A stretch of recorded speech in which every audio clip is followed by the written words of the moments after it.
بسم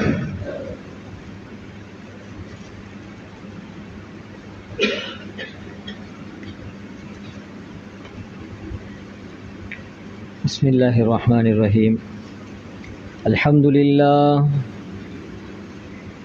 لله رب العالمين. الصلاة والسلام على سيدنا محمد وعلى آله وصحبه أجمعين. أما بعد، عباد الله، أوصيكم أولا إياي بتقوى الله، فإن التقوى تنجيكم من عذاب الله. فيقول الله سبحانه وتعالى في محكم التنزيل: أعوذ بالله من الشيطان الرجيم. بسم الله الرحمن الرحيم. ألهاكم التكاثر حتى زرتم المقابر. صدق الله العظيم. வையகத்தை படைத்து வாழ்வளித்துக் கொண்டிருக்கும் எல்லாம் வல்ல அல்லாஹுக்கே புகழ் அனைத்து முறித்தாகட்டும். அல்ஹம்துலில்லாஹ். அவன் தனித்தவன், இணை துணையற்றவன். இந்த உலகத்திலே அவனை தவிர வணங்கி வழிபடுவதற்கு வேறு யாரும் கிடையாது, அவ்வாறு இருக்கவும் முடியாது என்பதாக நான் சாட்சி கூறுகிறேன். உலகத்திற்கு ஒரு அருட்கொடையாக, மனிதகுலத்துக்கு நேர்வழி காட்டும் ஆசானாக, அல்லாஹுவால் அனுப்பப்பட்ட இறுதி தூதர் நமது தலைவர் முஹம்மது முஸ்தபா ஸல்லல்லாஹு அலைஹி வஸல்லம் அன்னவர்கள் மீதிலும், அன்னவர்களை பின்பற்றிய சத்திய சஹாபாக்கள், உத்தம நல்லடியார்கள், தாபிஊன்கள், தபஅத் தாபிஈன்கள், கியாமத்து நாள் வரைக்கும் அன்னவர்களை பின்பற்றி கொண்டிருக்கின்றவர்கள், பின்பற்ற இருக்கின்றவர்கள், குறிப்பாக இந்த ஜும்ஆவுடைய கடமையை நிறைவேற்றுவான் வேண்டி வந்து அமர்ந்து கொண்டிருக்கும் அனைவர்கள் மீதிலும் அல்லாஹுடைய சாந்தியும் சமாதானமும் என்றென்றும் உண்டாகட்டும் என்று வேண்டியதன் பின்னால், இந்த துனியாவிலே ஆகவும் அல்லாஹுக்கு விருப்பமான இடமாகிய அவனது இல்லத்தில், மஸ்ஜிதில் இத்திகாஃபுடைய நியத்துடன் வந்து அமர்ந்து கொண்டிருக்கும் அல்லாஹுடைய நல்லடியார்களே, சகோதரர்களே, அல்லாஹ்வால் கடமையாக்கப்பட்ட கடமைகள், அவனால் விதிக்கப்பட்ட விதிமுறைகள், இவைகளை எடுத்து நடக்குமாறும், அவனால் தடுக்கப்பட்ட விடயங்களை தவிர்ந்து இருக்குமாறும் முதற்கண் எனக்கும் அப்பால் உங்களுக்கும் வசியத்தும் நசீஹத்தும் செய்து கொள்கிறேன். அல்லாஹு ஜல்ல ஜலாலஹு இந்த உலகத்திலே எங்களை அவனை வணங்குவதற்காக வேண்டி படைத்திருக்கிறான். உலகத்திலே அல்லாஹ் கோடிக்கணக்கான படைப்பினங்களை படைத்து இந்த மனித சமூகத்தையும் ஜின்களையும் அவனை வணங்குவதற்காக வேண்டி அல்லாஹ் படைத்திருக்கிறான். இவ்வாறு படைக்கப்பட்ட இந்த மனித சமூகம் 3 விதமான நோக்கங்களின் பெயரில் வாழ்ந்து கொண்டிருக்கிறோம். 3 விதமான இடங்களுக்கு செல்வதற்காக வேண்டி நாம் வாழ்ந்து கொண்டிருக்கிறோம். முதலாவதாக இந்த உலகத்திலே நாம் வாழ்ந்து கொண்டிருக்கிறோம், ஆலமு துனியா. இந்த உலகத்தில் தான் ஏனைய இடங்களுக்கு செல்வதற்காக வேண்டி தயார் செய்து கொள்ள வேண்டும். அடுத்து நாம் செல்ல இருக்கின்ற இடமும் ஆலமுல் பர்ஸஹ். அந்த ஆலமுல் பர்ஸஹுக்கு, அதாவது திரைக்கு பின்னால் இருக்கக்கூடிய ஒரு வாழ்க்கை, அது எதுவரைக்கும் என்றால், இந்த மனித சமூகம் உலகத்திலே அல்லாஹுவை மறந்து, நபியை மறந்து, அல்லாஹுடைய கட்டளைகளை மறந்து, தன்னுடைய இனபந்துக்களை, சொந்தங்களை, பெற்றோர்களை, நண்பர்களை எல்லோரையும் மறந்து வாழ்ந்து கொண்டிருப்பார்கள். எதுவரைக்கும் என்றால், அந்த ஆலமுல் பர்ஸஹுக்கு செல்லும் வரைக்கும். அதைத்தான் அல்லாஹு தஆலா குர்ஆனிலே கூறுகிறான், அல்ஹாகுமுத் தகாசுர். உலக விடயங்கள் எல்லாம் உங்களை பராக்காக்கி நீங்கள் ஒவ்வொன்றுக்காக வேண்டி வாழ்ந்து கொண்டிருக்கிறீர்கள். எதுவரைக்கும் என்றால், ஹத்தா ஜுர்துமுல் மகாபிர், மண்ணறைக்கு செல்கும் வரை. குத்துபா பிரசங்கத்திலே இன்று நாம் உலக வாழ்க்கையை பற்றி எல்லோருக்கும் தெரியும், அதனை கூற தேவையில்லை. உலகத்திலே வாழ்ந்து கொண்டிருக்கிறோம், எவ்வாறு வாழ வேண்டும், எவைகளை செய்ய வேண்டும் என்றெல்லாம் எத்தனையோ ஜுமாக்களில் நாம் கேட்டிருக்கிறோம். ஆலமுல் பர்ஸஹுக்கு சென்றால் அதன் பிறகு என்ன நடக்கும் என்பதை இந்த ஜுமா பிரசங்கத்திலே கொஞ்சம் ஆராய்வோம். மதிப்புக்குரிய அல்லாஹுடைய நல்லடியார்களே, ஆலமுத் துனியா, ஆலமுல் பர்ஸக், யௌமல் கியாமா, இந்த துனியாவிலே தான் நாம் மன்னரையினுடைய வாழ்க்கை, திரைக்கு பின்னால் இருக்கக்கூடிய வாழ்க்கை, அதற்கு பின்னால் கியாமத்து நாளிலே நாம் வெற்றி பெறக்கூடிய வாழ்க்கை, இவைகளுக்காக வேண்டி தயார் செய்ய தந்திருக்கப்படக்கூடிய இடம்தான் இந்த துனியா. இந்த துனியாவை ஒரு மனிதன் கட்டிப்பிடித்து கொண்டு பின்னால் சென்றால் துனியா ஓடிக்கொண்டே இருக்கும், இவன் விரட்டி கொண்டே இருப்பான். துனியாவை முதுகுக்கு பின்னால் தூக்கி போட்டுக்கொண்டு அல்லாஹுடைய கட்டளைகளுக்கு அவன் அடிபணிந்து மனோ இச்சையை பின்பற்றாமல் இந்த உலகத்திலே வாழ்க்கையை அமைப்பானாக இருந்தால் துனியா அவனைக்கு பின்னால் வந்து கொண்டிருக்கும். இதுதான் தாற்பயம். அல்லாஹுடைய நல்லடியார்களே, சகோதரர்களே, நாம் எல்லோரும் துஆ செய்கிறோம், ரப்பனா ஆத்தினா ஃபித் துன்யா ஹஸனா வ ஃபில் ஆখিরাতি ஹஸனா வ கினா அஸாபன்னார். இறைவா, இந்த உலகத்திலும் எமக்கு நலவை தருவாயாக, மறுமையிலும் நலவை தருவாயாக, நரகத்தை விட்டு எங்களை பாதுகாப்பாயாக என்ற இந்த துஆவை நாம் கேட்கிறோம். அவ்வாறு கேட்டு எத்தனை வருடங்கள் தான் நமக்கு வாழ முடியும்? உலகத்திலே நலவு, மறுமையிலும் நலவு, பயங்கரமான நரகத்தை விட்டு பாதுகாப்பு எவ்வாறு தேடினாக இருந்தாலும் 100-150 ஆண்டுகள் வாழலாம் இந்த உலகத்திலே. அதற்கு பின்னால் அந்த வாழ்க்கைக்கு எல்லை கிடையாது. எத்தனையோ ஆயிரக்கணக்கான வருடங்கள் அந்த வாழ்க்கையிலே வாழ வேண்டும். உயிரிலும் மேலான முழு உலகத்துக்கும் ரஹ்மத்தாக அனுப்பப்பட்ட நமது தலைவர் முஹம்மது முஸ்தபா ஸல்லல்லாஹு அலைஹி வஸல்லம் ஆலமுல் பர்ஸக், அந்த மன்னரை வாழ்க்கையிலே 1450 வருடங்கள் வாழ்ந்து கொண்டிருக்கிறார்கள். அதற்கு முன்னால் வந்த நபிமார்கள் எத்தனை ஆயிரக்கணக்கான வருடங்கள் வாழ்ந்து கொண்டிருக்கிறார்கள். அவர்களுடைய நிலைமைகள் எவ்வாறு இருக்கும்? சுவர்க்கம் இன்னும் திறக்கப்படவில்லை, நரகம் இன்னும் திறக்கப்படவில்லை. அதுவெல்லாம் கியாமத்து நாளிலே கேள்வி கணக்கு கேட்கப்பட்டதன் பின் தான் திறக்கப்படும். நம்பி இருக்கிறோம். யாராவது சிந்தித்தவர்கள் இருக்கின்றோமா? இந்த வாழ்க்கையில் என்ன நடந்து கொண்டிருக்கிறது, இந்த வாழ்க்கைக்காக வேண்டி நான் எதனை செய்து கொண்டிருக்கிறேன் என்பதை சிந்தித்து இருக்கின்றோமா? கொஞ்சம் சிந்தனை செய்து பாருங்கள் அருமையான சகோதரர்களே. நாம் தூங்க செல்கிறோம். ஒரு துஆவை நபிகள் நாயகம் ஸல்லல்லாஹு அலைஹி வஸல்லம் ஓடி காட்டினார்கள். பிஸ்மிக ரப்பி வலஅது ஜம்பி, அல்லாஹ்வுடைய பெயரை கொண்டு நான் என்னுடைய படுக்கைக்கு செல்கிறேன், படுத்து உறங்குகிறேன். யா அல்லாஹ், எனது ரூஹ் உன்னிடத்திலே வருகின்றது. வபிக அர்ஃபஉஹு, என்னுடைய ரூஹ் உன்னிடத்திலே உயர்த்தப்படுகிறது. ஒரு மனிதன் தூங்குகிறான் என்றால் மௌத்தாகிறான். அவ்வாறு உயர்த்தப்பட்ட ரூஹ் உன்னிடத்திலே அவ்வாறு தரிப்பட்டு நீ எடுத்துக்கொண்டாய் என்றால் என்னை மன்னிப்பாயாக, மீண்டும் எனக்கு திருப்பி தந்து விட்டால் எனக்கு உதவி செய்வாயாக, என்னை பாதுகாப்பாயாக என்ற துஆவை ஓதி தூங்கியிருக்கிறார்கள். எழுந்த உடனே நாங்கள் ஓதுகின்ற துஆவும் அல்ஹம்துலில்லாஹில்லதி அஹ்யானா பஅதமா அமாத்தனா வ இலைஹின் நுஷூர். மௌத்தாகியதன் பின்னால் என்னை உயிர் கொடுத்து அனுப்பிய அல்லாஹுக்கே எல்லா புகழும் என்று நாம் துஆ செய்கிறோம். அருமையான சகோதரர்களே, அல்லாஹ்வுடைய நல்லடியார்களே, எனவே இந்த துஆக்களை அருமைத்தவர்கள் நாயகம் ஸல்லல்லாஹு அலைஹி வஸல்லம் அவர்கள் ஏன் ஓதி காண்பித்தார்கள் என்றால், ஒவ்வொரு நேரமும் ஒவ்வொரு தினமும் நாம் நிமிடங்களாக, நாம் மணித்தியாலங்களாக இதனை பற்றி யோசித்து நடக்க வேண்டும் என்பதற்காக வேண்டித்தான் துஆக்களை ஓதி காண்பித்து சென்று விட்டார்களே தவிர வேறு ஒன்றுக்கும் கிடையாது. எனவே இந்த ஆலமுல் பர்ஸக் என்பது ஒரு மனிதன் மௌத்தாகி மண்ணறைக்கு வைக்கப்பட்டதன் பின்னால் ஆரம்பமாகின்றது. நபிகள் நாயகம் ஸல்லல்லாஹு அலைஹி வஸல்லம் அவர்களுக்கு அந்த ஆலமுல் பர்ஸகிலே நடைபெறக்கூடிய விடயங்களை அல்லாஹ் காண்பித்துக் கொடுத்தான். ஒரு தடவை நபிகள் நாயகம் ஸல்லல்லாஹு அலைஹி வஸல்லம் ஒரு கபர் அடியில் சென்று கொண்டிருக்கிறார்கள். 2 பேர்கள் அல்லாஹு தாலா மன்னரையிலே சோதித்துக் கொண்டிருக்கிறார், தண்டனை கொடுக்கப்பட்டு கொண்டிருக்கிறது.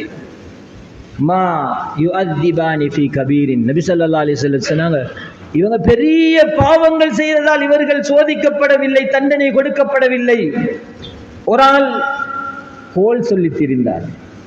2 பேருக்கு மத்தியில ஏதாவது சொல்லிக்கொண்டு அவர்களை குழப்பிக்கொண்டு அவர்களுக்கு ஏதாவது மனதுகளை உடைத்துக் கொண்டு அப்படி சுத்தி கொண்டிருந்தவர்.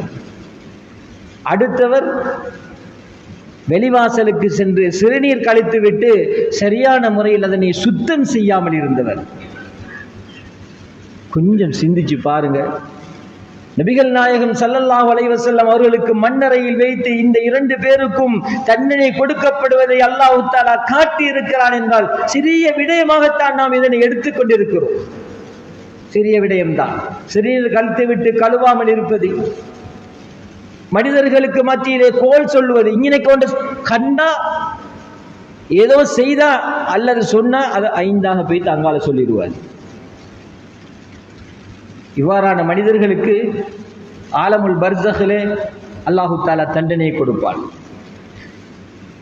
அம்ர் இப்னு ஆஸ் ரலியல்லாஹு தஆலா அன்ஹு அவங்க மரண படுக்கையில் இருந்து கொண்டிருக்கிறாங்க. சக்கராத்துடைய வருத்தம். தண்ட குழந்தைகள் எல்லோரையும் கூப்பிடுறாங்க, குழந்தைகளே கொஞ்சம் வாங்க. குழந்தைகள் வந்தாங்க. அம்ர் இப்னு ஆஸ் ரலியல்லாஹு தஆலா அன்ஹு அவர்களிடத்தில் ஒரு குழந்தை கேட்டார், சக்கராத் வருத்தத்தை பத்தி நீங்க பெருசா சொல்லுவீங்க, உங்களோட வருத்தம் எப்படி இருக்குது என்பதாக கேட்கிறார். பாப்பா கிட்ட புள்ள கேட்கிறார். சக்கராத்துடைய நேரம் சொன்னாங்க, ஒரு ஊசியிலே ஓட்டை இருக்கிறது, அந்த ஓட்டைக்குள் நுழையுமாறு கூறுகிறார்கள். நான் எவ்வாறு நுழைவது? வானங்கள் எல்லாம் இடிஞ்சு விழுவதை போன்றிருக்கிறது என்று கூறுகிறார்கள். சக்கராத்துடைய வருத்தம். ஒரு உபதேசம் செய்தார்கள். குழந்தைகளை எல்லாரும் வச்சு அவங்கள மண்ணறைக்கு சென்று என்னை அடக்கியதன் பின்னால் அவசரமாக நீங்க யாரும் வந்துடுவானாம். வரக்கூடிய மக்கள் வந்துருவாங்க. வரக்கூடிய மக்கள் வேலை வெட்டியால் இருப்பாங்க, சில மக்கள் வரமாட்டாங்க, தொழுதுட்டு போய்த்துருவாங்க. ஆனா நீங்க குழந்தைகள், என்னுடைய குழந்தைகள், நீங்க கபருக்கிட்ட வந்து கொஞ்ச நேரம் நிக்கணும். எவ்வளவு நேரம் நிக்கணும்? ஒரு ஒட்டகத்தை அறுத்து பங்கிடும் அளவுக்கு நேரத்தில் நிக்கணும். குறைந்தது ஒரு ஹவர் 2 ஹவர் நிக்கணும். இப்படி சொன்னாங்க. பிள்ளைகளுக்கு கற்றுக் கொடுத்தாங்க. இதனால தான் அல்லாஹ்வுடைய தூதர் ஸல்லல்லாஹு அலைஹி வஸல்லம் சொன்னாங்க, உங்களோட குழந்தைகளுக்கு இவைகளை கற்றுக் கொடுங்கள், உங்களோட நண்பர்களுக்கும் இவைகளை கற்றுக் கொடுங்கள், நீங்கள் யாரோடு பழகிறீர்களோ அவர்களுக்கும் சொல்லிக் கொடுங்கள், பார்த்து பழகிக் கொள்ளுங்கள். நீங்கள் பழகும் போது நீங்கள் பார்க்க வேண்டும், இவன் என்னுடைய மன்னரைக்கு வருவானா, எனக்கு இஸ்திக்ஃபார் செய்வானா, அல்லது எனக்கு என்ன செய்வான் என்பதை விளங்கி நீங்கள் நண்பர்களை ஆக்கிக் கொள்ளுங்கள், பழகிக் கொள்ளுங்கள். யாருக்காவது நீங்கள் உதவி ஒத்தாசைகள் செய்ய போகிறீர்களா, தாராளமாக செய்யுங்கள். செய்யும் பொழுது யோசித்துக் கொள்ளுங்கள், இவன் எனக்கு துவா செய்வானா? சாப்பாடை கொடுக்கிறேன், கொடுத்ததன் பின்னால் அவன் சாப்பிட்டு விட்டு எனக்கு துவா செய்யக்கூடியவனாக இருப்பானா? அவ்வாறு துவா செய்யக்கூடியவர்களுக்கு நீங்கள் அதனை செய்யுங்கள் என்றுதான் அருமை தூதர் ஸல்லல்லாஹு அலைஹி வஸல்லம் சொன்னாங்க. அப்போ அந்த மகன் கேட்டாரு, அவரிடத்துல நாங்க நின்று என்னத்தை செய்ய? ரசூலுல்லாஹி ஸல்லல்லாஹு அலைஹி வஸல்லம் அவங்களோட ஹதீஸ் சொல்றாங்க, இஸ்தக்ஃபிரு லி அஹீக்கும், அங்கனைக்கு வரக்கூடிய கபருக்கிட்ட நின்று எனக்காக வேண்டி அதிகமாக இஸ்திக்ஃபார் செய்யுங்கன்னு சொன்னாங்க. அஸ்தக்ஃபிருல்லாஹல் அலீம், அஸ்தக்ஃபிருல்லாஹல் அலீம் என்ற விடயத்தை அதிகமாக எனக்காக வேண்டி செய்யுங்கள் என்று குழந்தைகளிடத்திலே சொன்னார்கள். நபிகள் நாயகம் ஸல்லல்லாஹு அலைஹி வஸல்லம் அவங்க சொன்னாங்க, மன்னரைக்கு கபரடிக்கு போனா இஸ்தக்ஃபிரு லி அஹீக்கும் ஃபஇன்னஹுல் ஆன் யுஸ்அல், உங்களோட சகோதரனுக்கு நீங்கள் இஸ்திக்ஃபார் செய்யுங்கள். நாங்க மன்னரைக்கு சென்றா தேவையில்லாத பேச்சுகளை கூடி கூடி பேசாம, இதன் பிறகாவது நாம் சென்றால் நம்முடைய சகோதரனுக்காக வேண்டி, சகோதரிகளுக்காக வேண்டி இஸ்திக்ஃபார் செய்ய கடமைப்பட்டிருக்கிறோம். அருமையான சகோதரிகளை, அதிகமாக இஸ்திக்ஃபார் செய்யணும் அவங்களுக்காக வேண்டி. ஏன்னா அவங்க கேட்கப்பட இருக்கிறாங்க கேள்விகள் கொஞ்சம். ஆலமுல் பர்ஸக் கபரிலே வைக்கப்பட்டு நாங்க எல்லாரும் வந்ததன் பின்னால், அதாவது நபிகள் நாயகம் ஸல்லல்லாஹு அலைஹி வஸல்லம் சொன்னாங்க, நீங்க திரும்பி செல்கின்ற பொழுது நடக்கின்ற செருப்பு நடியினுடைய அந்த சத்தம் கூட அந்த கபராளிக்கு விளங்குகிறது, கேட்கும் என்று சொன்னார்கள் நபிகள் நாயகம் ஸல்லல்லாஹு அலைஹி வஸல்லம் அவர்கள். இன்னல் அப்த இதா புதிஅ ஃபீ கப்ரிஹி, ஒரு அடியான் அவன் கபரிலே வைக்கப்பட்டு விட்டால், வதவல்ல அன்ஹு அஸ்ஹாபஹு, அவங்க போனவங்க எல்லாரும் அதில் திரும்பி வந்ததுனால, வைன்னஹு யஸ்மஉ கரானாலி, சொன்னாங்க அந்த அவருடைய செருப்பு சத்தமும் கேட்கும் திருப்பி வருகின்ற பொழுது என்று சொல்லிவிட்டு, அப்படியே எல்லாரும் வந்ததுக்கு பின்னால இவன் மன்னரை கபர்ல எல்லாம் வச்சுட்டு மூடிட்டு அப்படியே வந்துருவான். கபரில் இறக்குகின்ற பொழுது நாங்கள் எல்லாரும் பார்த்திருப்போம், அந்த வெள்ளை துணி தான் கஃபன், அப்படியே மண்ணில் வச்சிருவாங்க. சில ஜனாசாக்கள் தண்ணி வந்து மேலே வாழப்பட்ட வச்சு அதுக்கு மேலே வைப்பாங்க. இப்படியெல்லாம் பார்த்துருக்குது. அதுக்கு பின்னால் எல்லாரும் வந்ததன் பின்னால் 2 மலக்குமார் வாராங்க. ஆதாஹு மலக்கானி, 2 மலக்குமார் வாராங்க. அவங்க தான் முன்கர் நக்கீர் அலைஹிம் ஸலாத்து வஸ்ஸலாம். அவங்க 2 பேரும் வருவாங்க. ஃபயக்உதானி, அவர் அப்படியே எழுப்பாட்டுவாங்க. சொன்னாங்க நபி ஸல்லல்லாஹு அலைஹி வஸல்லம் அவங்க வேறொரு ஹதீஸ்ல, அந்த மலக்கு அஸ்வதான் அர்ஸகான், கருப்புண்டா அந்த மாதிரி கருப்பு. இன்றைக்கு உலகத்துல நாங்க பார்க்கிறோம், நேற்று முதல் நாள் நீங்க மீடியாக்கள்ல பார்த்திருப்பீங்க, உலகத்திலே ஆக கருத்த குழந்தை ஒன்று பிறந்திருக்கிறேன்னு சொல்லி பெருசா எல்லாம் போட்டிருக்கிறாங்க. அல்லாஹு தஆலா அந்த காலத்திலே சொல்லிவிட்டான், 2 கருப்பு மலக்குமார்கள் வருவார்கள், அவருடைய கண்கள் நீளமாக இருக்கும், பார்க்கிறதுக்கே பயங்கரமான தோற்றத்தில் வருவார்கள். அப்படியே வந்து இவரை எழுப்பாட்டுவாங்க. எழுப்பாட்டி 4 கேள்விகள் கேட்பாங்க. இந்த ஹதீஸ்ல வந்து 4 கேள்விகள் கேட்பாங்க. முதலாவது கேள்வி, மன் ரப்புக, உன்ட ரப்பு யார் என்று கேட்பாங்க. மண்ணறையில கஃபனோடு இருக்கிறோம், மண்ணில் இருக்கிறோம், இருட்டில் இருக்கிறோம். அந்த இருட்டு வீட்டுக்குள்ள போனும் இல்ல, பேர்ஸும் இல்ல, வாகனத்துல கீயும் இல்ல, உலகத்துல வாழ்ந்த அந்த ஏசி ரூமும் இல்ல. அங்கே 2 மலக்குகள் மிகவும் பயங்கரமான தோற்றத்திலே வந்து இந்த 4 கேள்விகளையும் எழுப்பாட்டி கேட்கிறாங்க. மன் ரப்புக, நாங்க எல்லாரும் முஸ்லிம்கள் எல்லாரும் சொல்லுவோம் ரப்பி அல்லாஹ், அல்லாஹ் என்று சொல்லுவோம். அல்லாஹு தஆலா அவ்வாறான பாக்கியத்தை தருவார். அடுத்ததாக 2வது கேள்வி, ஒமா தீனுக, உண்ட மார்க்கம் என்ன என்று சொல்லி. தீனுல் இஸ்லாம் நாம் எல்லாருக்கும் சொல்லுவோம், இஸ்லாமியர்கள் எல்லாரும் சொல்லுவாங்க, எல்லாரும் தீனோட வாழ்றவங்க தானே, அல்ஹம்துலில்லாஹ் எல்லாரும் சொல்லுவோம் ஏண்ட மார்க்கம் தீன், தீனுல் இஸ்லாம் என்று சொல்லுவோம். பின்னால கேட்பாங்க இன்னொரு கேள்வி, மன் நபியுக அல்லது மா ஹாதர் ரஜுல் அல்லதி புஇஸகும், இப்படி கேட்பாங்க. அல்லது உங்களோட நபி யாருன்னு கேட்பாங்க, இல்லாது உங்களுக்காக வேண்டி அனுப்பப்பட்ட தூதர் யாருன்னு கேட்பாங்க. அப்பதான் சொல்லுவாங்க முஹம்மது ஸல்லல்லாஹு அலைஹி வஸல்லம். மூமின்கள் முஸ்லிம்கள் எல்லாரும் சொல்லிடுவோம். 4வது கேள்வி கேட்பாங்க, வமா இல்முக, சரி இப்படி சொல்றீங்களே, இதெல்லாம் எப்படி, யாரு உங்களுக்கு சொல்லி தந்தது, யார், எப்படி நீங்க இதை அறிஞ்சு கொண்டீங்க? அப்ப சொல்லுவாங்க, கரஅத்து கிதாபல்லாஹ் ஃபஆமன்து பிஹி வஸத்தக்து, அல்லாஹ்வுடைய கலாமை நான் ஓதினேன், அல்லாஹ்வுடைய கலாமை நான் ஓதினேன், அதன் மீது ஈமான் கொண்டேன், அதனை உண்மைப்படுத்தினேன், அதனால் தான் முன்னால் சொன்ன கேள்விகளுக்கெல்லாம் பதில் தந்தேன் என்று அவர் சொல்லுவார். அல்லாஹ்வுடைய நல்லடியார்களே, அருமையான சகோதரர்களே, இவ்வாறான கூட்டத்தில் அல்லாஹ் நம் அனைவரையும் ஆக்குவானாக. அப்படியே மலக்கு பேற்றுவார். இவர் நல்லவர், அல்ஹம்துலில்லாஹ், கேள்விகளுக்கு பதில் சொன்னார், அல்லாஹ்வுடைய கலாமை ஓதினவர், அல்லாஹ்வுடைய கலாமை விளங்கினவர், ஈமானை படித்தவர், கேள்விகளுக்கு பதில் கூறினார், அதை உண்மைப்படுத்தி உலகத்திலே வாழ்ந்தார். நல்லவற்றை மட்டும் பார்ப்போம் இன்ஷா அல்லாஹ். அதுக்கு பின்னால அவங்க அப்படியே திருப்பி படுக்க போட்டு போயிட்டுருவாங்க. அதுக்கு பின்னால் அழகான ஒரு வாலிபர் வருவார். அழகான ஒரு வாலிபர். எப்படியான வாலிபர்ந்தா, ஹசனுல் வஜ், முகம் தோற்றம் சும்மா உலகத்திலே அழகானவர் யூசுப் அலைஹிஸ்ஸலாத்து வஸ்ஸலாம் அவங்கள்டா அதையும் விட அழகான தோற்றத்தில் அல்லாஹு தாலா அந்த வாலிபரை அனுப்புகிறார். ஹசனு சியாம், அழகான ஆடை, அதை பார்த்தாலே ஒரு அழகு, அப்படி ஒரு சந்தோஷம் வருகிறார். தையிபுர் ரீஹ், வாசம்டா சும்மா நாங்க நீங்க அடிக்கிற சிம்பிள் வாசம் அல்ல, அப்படியான ஒரு வாசத்தோடு வருகிறார். வந்த உடனே இவர் கேட்கிறாரு மன்னன்ட்டு. 2 பேர் பயங்கரமான ஆக்கள் வந்து கேள்வி கேட்டாங்க. அல்லாஹ் எனக்கு கேள்வியை சொல்ல வச்சுட்டான். இப்ப நீங்க யார் வந்திருக்கிறீங்க? அப்பதான் சொல்வார், அன அமலுக்க சாலி, நீங்க செஞ்ச சாலிஹான அமல் தான் நான் என்று கூறுவார். உங்களோடு தான் நான் இருப்பேன் என்று கூறுவார். அதற்கு பின்னால இவருக்கு அடுத்த பாக்கியம் கொடுக்கப்படுது. சுவர்க்கத்தில் இருந்து ஒரு விரிப்பு கொண்டாடப்படுது. இப்ப மண்ணில் படுத்திக்கிறாரு, கஃனோடு படுத்திக்கிறாரு. சுவர்க்கத்தில் இருந்து அழகான ஒரு விரிப்பை கொண்டாந்து அப்படியே அதுக்கு மேல அவரை படுக்க போடுறாங்க. சுவர்க்கத்தில் இருந்து அழகான ஆடை ஒன்று கொண்டு அவருக்கு அணிவிக்கப்படுது. சுப்ஹானல்லாஹ், எவ்வளவு அழகான பாக்கியம் என்று பாருங்க.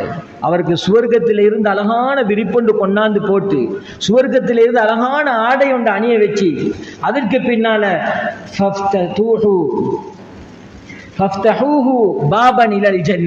சுவர்க்கத்தில் இருந்து ஒரு வாசல் அப்படியே துறப்பட்டு அதுல ஒரு ஓட்டை ஒன்று வந்து அதுல சுவர்க்க வாசங்கள் வந்து கொண்டே இருக்கும்.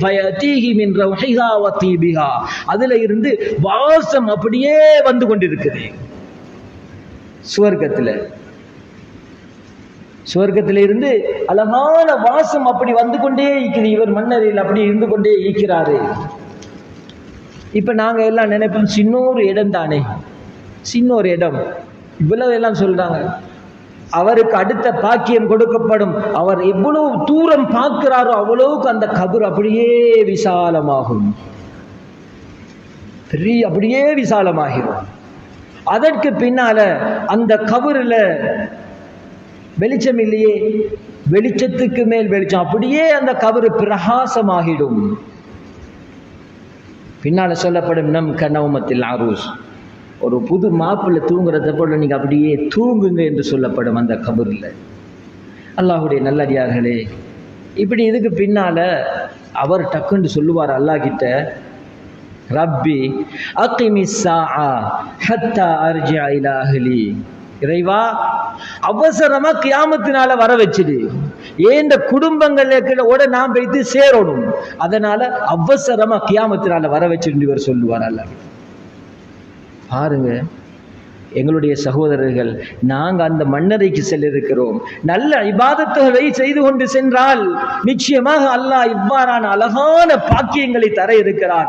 அங்கேயும் வைத்து நாங்க என்ன சொல்வோம், ரப்பி அகிமிஸா, இறைவா கியாமத்தினால அவசரமா தாயா அல்லாஹ் அர்ஜி இலா அஹ்லி மாலி, என்னுடைய கூட்டத்தோடு குடும்பத்தோடு நான் சேரணும் என்று சொல்லுவாங்க.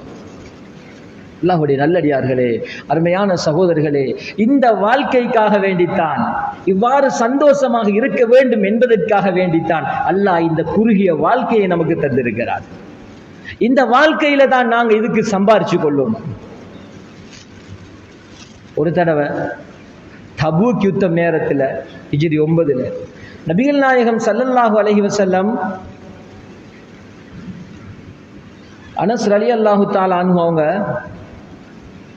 சஹாபி, நபி ஸல்லல்லாஹு அலைஹி வஸல்லம் அவங்கள பார்த்தாங்க. ரசூலுல்லாஹி ஸல்லல்லாஹு அலைஹி வஸல்லம் இருக்கல்ல.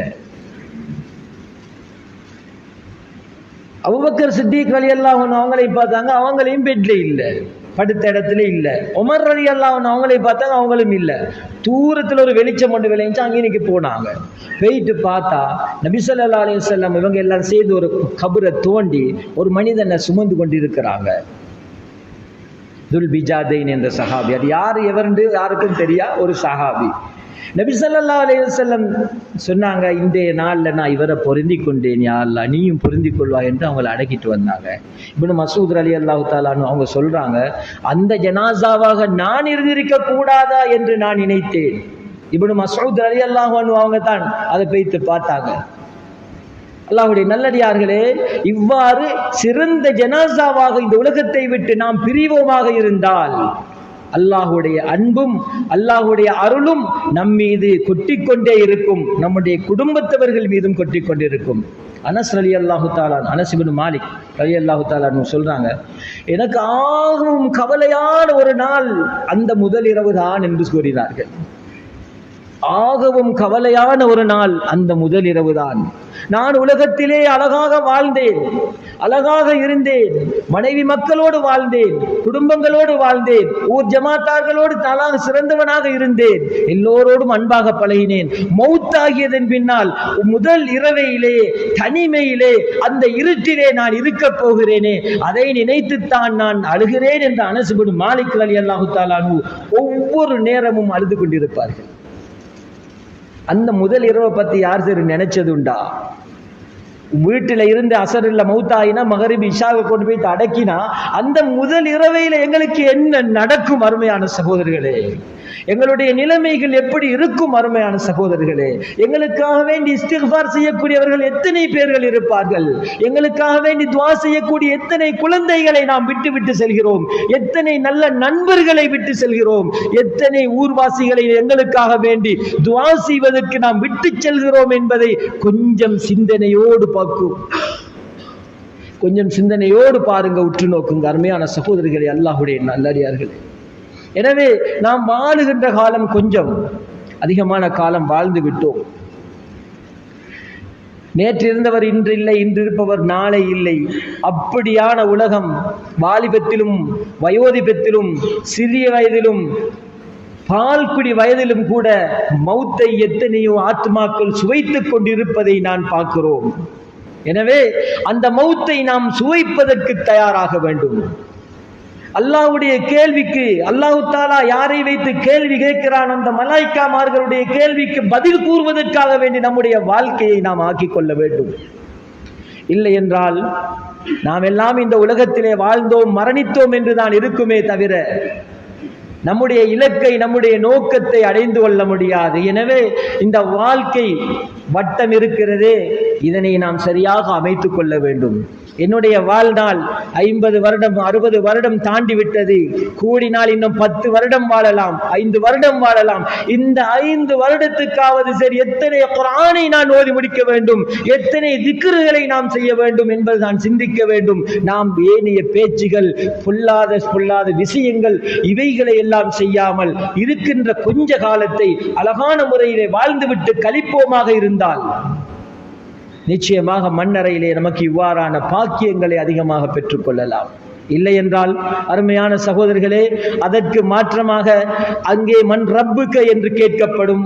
கேட்கின்ற பொழுது ரப்பி அல்லாஹ் என்று வாய் தடமாறும், சாட்டையால் அடிவிடும், ஓங்கி அடிப்பார்கள். ஒவ்வொரு அடியிலும் 7 பூமிக்கு கீழாலே பெய்தவர் வருவார். உலகத்தில் நீ தலை நிமிர்ந்து வாழ்ந்தவனை போன்று அல்லாஹ்வுக்கு மாற்றம் செய்து ரசூலுக்கு மாற்றம் செய்து வாழ்ந்தியா? தீன் என்றால் என்ன என்று தெரியாது, நபி என்றால் என்ன என்று தெரியாது, அறிவு இல்மு என்றால் என்ன என்று தெரியாது. இவ்வாறு வாழ்ந்துவிட்டு சென்றால் அருமையான சகோதரர்களே, எல்லாவற்றுக்கும் மாற்றமாக முன்னால் சொன்னதை போன்று மாற்றமாக நடக்கும். பயங்கரமான தோற்றத்திலே ஒரு வாலிபன் வந்து அமருவான். அவர் கூறுவார், இதற்கு முன்னால் தான் நீல நிற கண்ணும் கருமையான மனிதர்களும் கேள்வி கேட்டு என்னை இவ்வளவு அதாபு படுத்திவிட்டு சென்று விட்டார்கள், நீ யார் என்று கேட்பார். நான் தான் நீ செய்த கெட்ட இபாதத்துகள், கெட்ட அமல்கள் என்று சொல்லப்படும்.